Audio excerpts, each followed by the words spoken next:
এই যে কার্বাইডে পাকানো হাড়িভাঙ্গা আম এবং গাছ পাকা হাড়িভাঙ্গা আমের মধ্যে যে পার্থক্যটা আছে সেটা একটু আপনাদের দেখাই।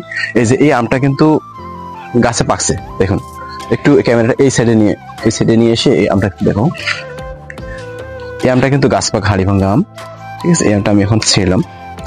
তো কার্বাইড এবং এই গাছ পাকা হাড়িভাঙ্গা আমের মধ্যে যে পার্থক্যটা সেটা হচ্ছে, কার্বাইডে যে হাড়িভাঙ্গা আমটা পাকবে সেটা কিন্তু চতুর সাইডে পাকবে।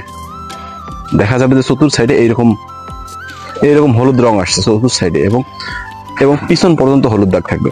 আর যেটা ন্যাচারালি যে আমটা পাকবে সেটা কিন্তু চতুর সাইডে পাকবে না, দেখা যাবে যে এক সাইডে শুধু পাকছে, অন্য সাইডে এরকম কাঁচাই আছে, ঠিক আছে।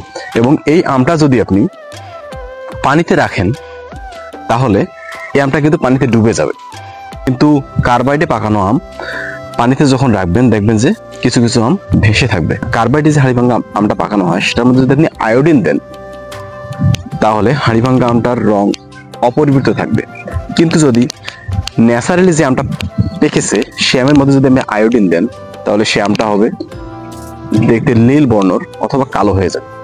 তাছাড়াও এই আম চেনার আরেকটা উপায় হচ্ছে, এই আমে যদি আপনি হাত দিয়ে চাপ দেন দেখা যাবে যে ভিতরে শক্ত কিন্তু উপরে পেকে গেছে, তাহলে বুঝবেন এটা কার্বাইডে পাকানো হাড়িভাঙ্গা আম।